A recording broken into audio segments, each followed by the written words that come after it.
currently Jaron Ennis, man. He has been in the boxing spotlight on these boxing YouTube boxing streets, and he is under fire, man, because he's moving up to super welterweight, and the first competition appears to be a tune-up.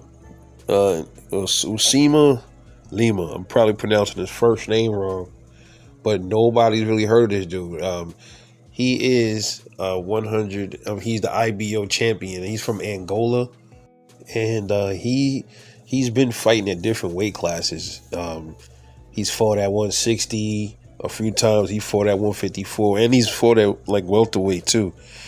So the dude looks pretty jacked up. He looks like a ripped kangaroo. Like he's a big dude. He's pretty ripped. He has good power too.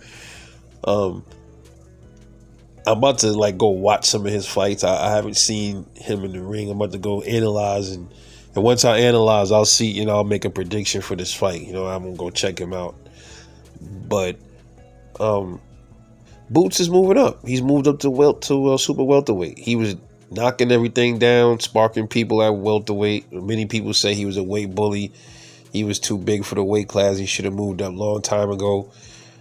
Now he's moving up to a bigger weight class where the opposition is they're going to be stronger, they're going to hit harder, and they're going to be more durable.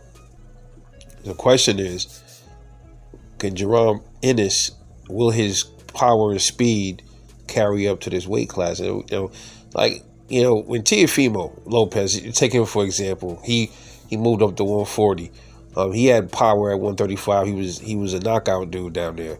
He goes up to 140 and he fights Pedro Campa. That was his first fight, and he struggled to get the knockout. His power just wasn't there. And then, as you can see, Teo has yet to get any other knockouts at 140.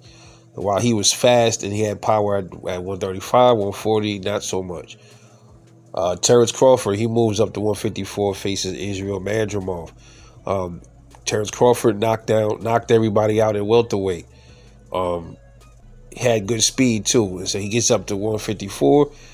He didn't get the knockout, but people say his power didn't carry.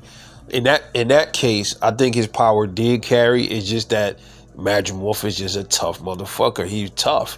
Even though he was tough, it looked like he was. If the fight would have went a few more rounds, he probably would have stopped Madrimov. There was a couple of times in that fight where you saw him physically holding on to Terrence Crawford. He was holding on to him.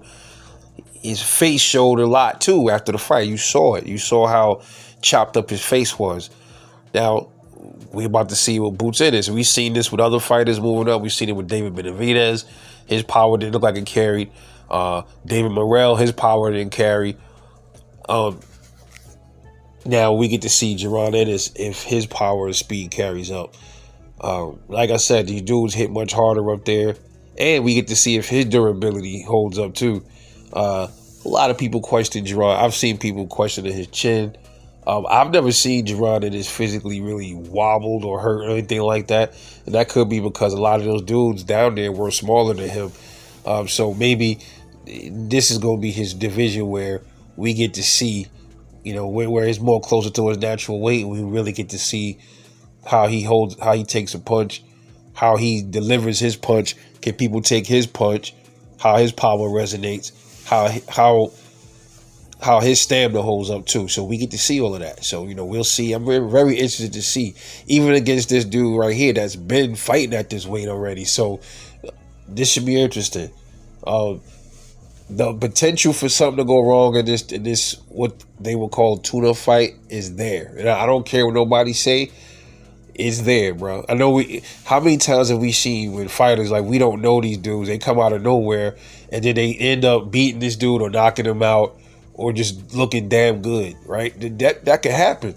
That could happen, bro. So, Boots is a good fighter, man, but people are questioning a lot of things with him. So there's definitely a lot of question marks right now with Jaron Ennis.